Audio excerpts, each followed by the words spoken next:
The stone was old, but the silence of the Skeldryn Covenant was older. I could hear the rhythmic clatter of the rusted iron links, a hollow, metallic heartbeat against the pillar that had held me since the first light broke through the mist.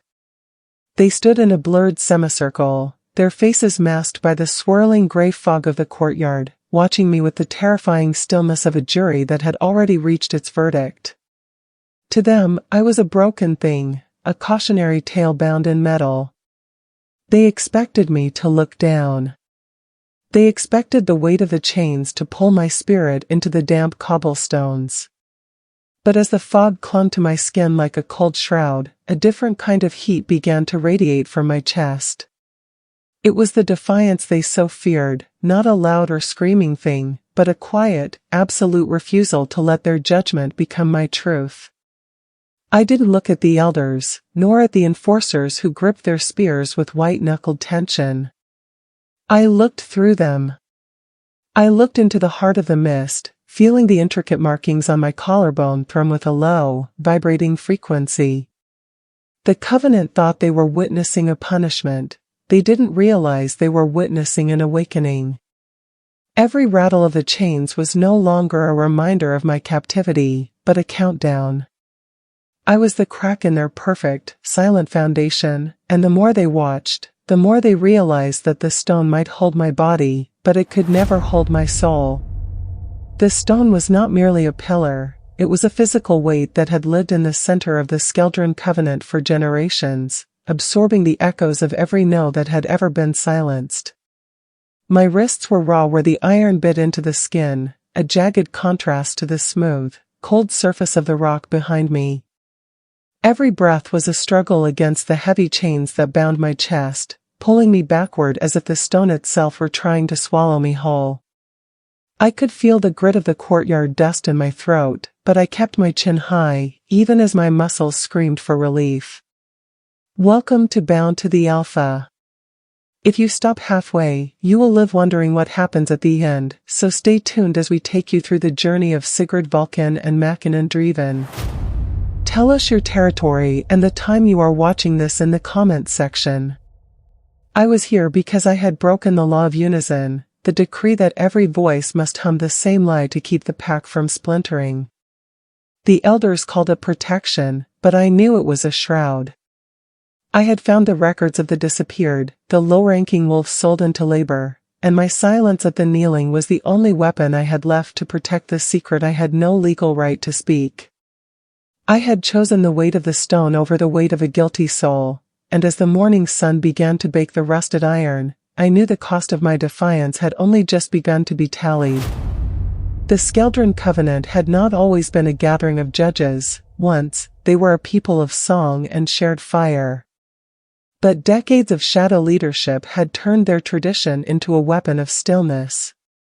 As I stood bound, I could feel the weight of their collective gaze, 1,000 eyes that saw my refusal to speak not as a lapse in memory, but as a dangerous infection of the soul. In the Covenant, a physical fight was a simple thing. It was a storm that passed, leaving the hierarchy intact. But quiet endurance, the ability to stand unmoving while the world demanded you shatter, was a threat they didn't know how to bury.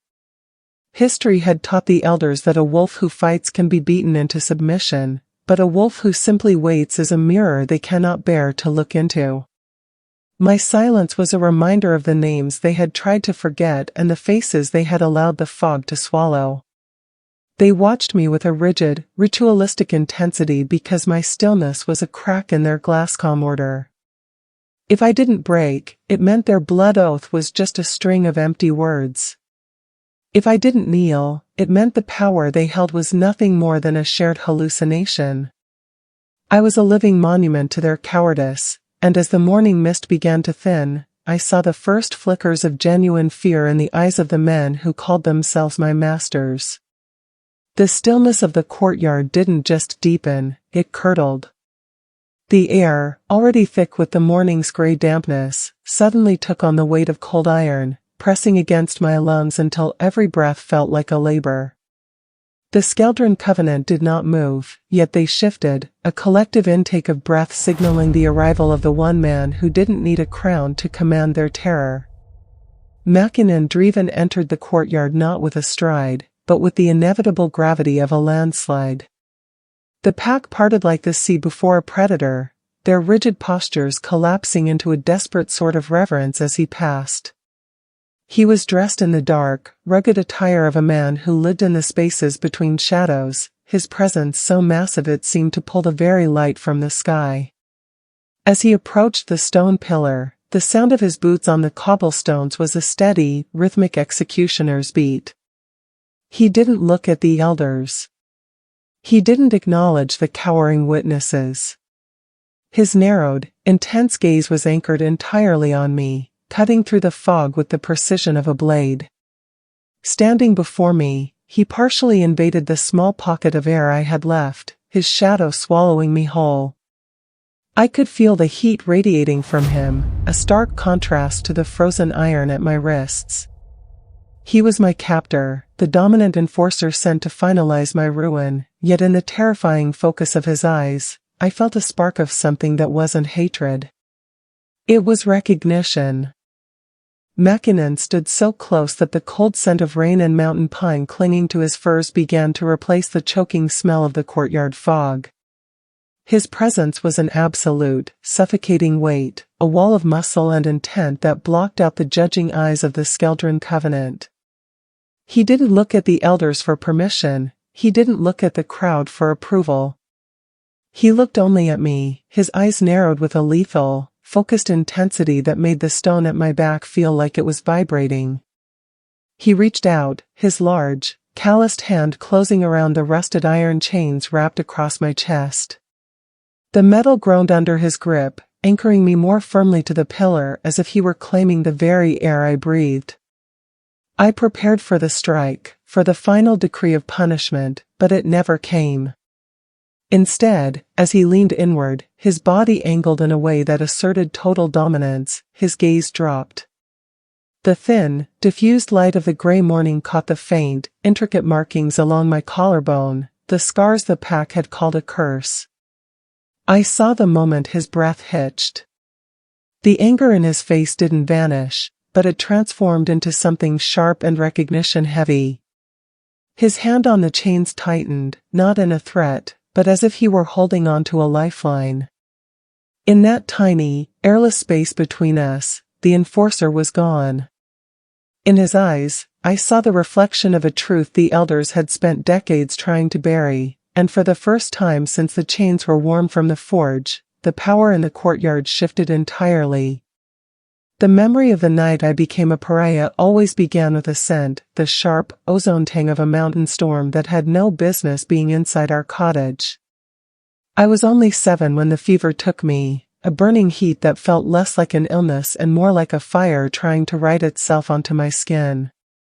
My mother had locked the doors, her face a mask of frantic, silent prayer as she watched the light gather beneath my collarbone.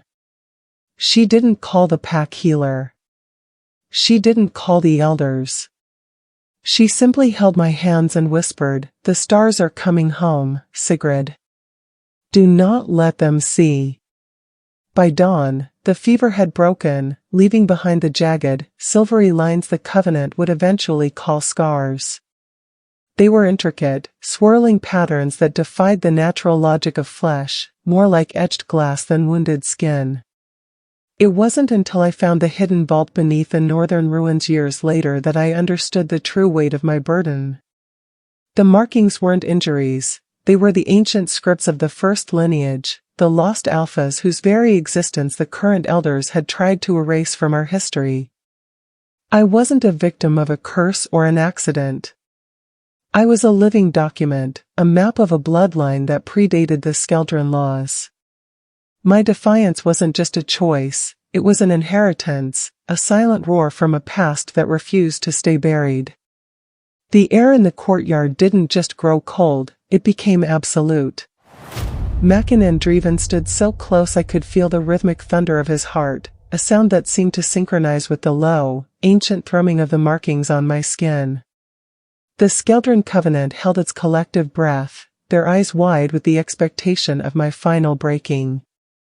The elders leaned forward, their faces twisted with a hungry, righteous greed, waiting for the enforcer to tighten the iron until I finally cried out for the mercy I had refused to beg for. Instead, Mäkinen let go of the metal. He stepped back just enough to look me fully in the eyes, his expression a storm of controlled fury and something that looked suspiciously like reverence. He didn't reach for a key. He didn't look at the crowd. He simply drew a breath that seemed to pull the very fog from the air and spoke a single word in a tongue that sounded like grinding tectonic plates and ancient lightning. Release. The word didn't just hang in the air, it vibrated through the cobblestones and deep into the marrow of the stone pillar. With a sound like a thunderclap, the rusted iron links didn't just give way, they shattered, turning to red dust and shrapnel that rained onto the ground. The weight that had defined my existence for 3 days vanished instantly. As I stumbled forward, no longer a prisoner but a revelation, Mäkinen caught my elbows. His touch was no longer the grip of a captor, but the anchor of a king claiming a throne he had finally found. The heavy, fur-lined enforcer's cloak hit the damp cobblestones with a dull, wet thud, a sound that seemed to echo like a gavel in the sudden, vacuum-like silence of the courtyard. As the dark fabric fell away, the morning light, flat and gray only moments before, seemed to ignite against the polished silver of the crest pinned to Mäkinen's chest. It was the twin wolves circling a dormant sun, the ancient seal of the high throne that had not been seen in the Skeldryn territories for a generation. A collective gasp rippled through the Covenant, a sound of knees hitting stone as the realization of his true identity crashed over them like a freezing wave. Mäkinen did not look at the elders, whose faces had turned the color of ash. He kept his arm anchored around my waist, his heat the only thing keeping me upright in the wake of the shattered iron. His voice didn't just carry, it commanded the very air, vibrating with a frequency that made the stone pillar behind us groan. "You called this defiance," he roared, his eyes sweeping over the trembling crowd with a lethal, predatory grace. "You sought to break her for refusing a vow to a lie. But look at the markings you called scars." He gestured to my collarbone, where the silver scripts were now glowing with a steady, defiant pulse. "This is not rebellion. This is the ancient loyalty of the true lineage. You have been shackled to a corpse of a law, while she has been standing for the king." The transition from the freezing damp of the courtyard to the interior of the stronghold was a blur of stone corridors and flickering torchlight. Inside the private sanctum of the Alpha King, the air was thick with the scent of aged parchment and cedar smoke, a silence that felt protective rather than punitive. Mäkinen didn't leave my side, his presence remained a steady, grounding heat as he led me to a heavy oak table covered in maps that predated the Skeldryn laws. He reached out, his fingers hovering just above the silver lines on my collarbone, not with the dominance of an enforcer, but with the trembling reverence of a man touching a miracle. "For 100 years," he whispered, his voice like the low roll of distant thunder, "I have walked the disputed territories, searching for the one whose flesh would carry the ancient script. I was looking for a savior, Sigrid. I never expected to find her shackled to a stone." He explained that these scars were not random marks of suffering, they were the living map of our survival, the only keys capable of unlocking the great seal that kept the pack from being consumed by the encroaching shadows. While the elders sought to bury my defiance, they were unknowingly trying to bury the only thing that could save them. As the firelight danced across the silver patterns on my skin, I realized my pain had a purpose, it was the light that had guided the king home. The fire in the hearth cast long, dancing shadows across the ancient maps, but the light that truly filled the room came from within. For years, I had held my tongue, believing that silence was my only shield. But as I looked at Mäkinen, the king who had found me in the fog and seen the truth beneath my scars, I realized that silence had merely been the cocoon. I finally spoke, and my voice did not tremble. It didn't carry the jagged edge of anger or the bitterness of a prisoner. Instead, it held the steady, ringing clarity of a new law. "The era of the blood oath is dead," I declared, the words vibrating through the very stone of the stronghold. "We will no longer be a pack defined by what we hide, but by what we protect. Every wolf, from the highest crest to the lowest arrived family, will stand in the light." As the decree left my lips, the mark on my wrist flared, not with the stinging fever of a wound, but with a surge of warmth that was full, and deep, and complete. It settled into my skin, no longer a flickering ember but a permanent sun. I wasn't just a girl who had survived the pillar, I was the cornerstone of a new covenant. I reached out, my hand finding Mäkinen's over the table of evidence. The world had tilted on its axis the moment I refused to kneel, and now, it had finally landed in a place of justice. Thank you for being part of this journey from the chains to the throne. Your support means the world to us, and we are so glad you stayed to see Sigrid and Mäkinen find their peace. If you're new to the pack, don't forget to hit the subscribe button and turn on your notification bell so you never miss a new story. We want to hear from you. Let us know your opinion on this ending in the comments section below. Welcome home to the pack.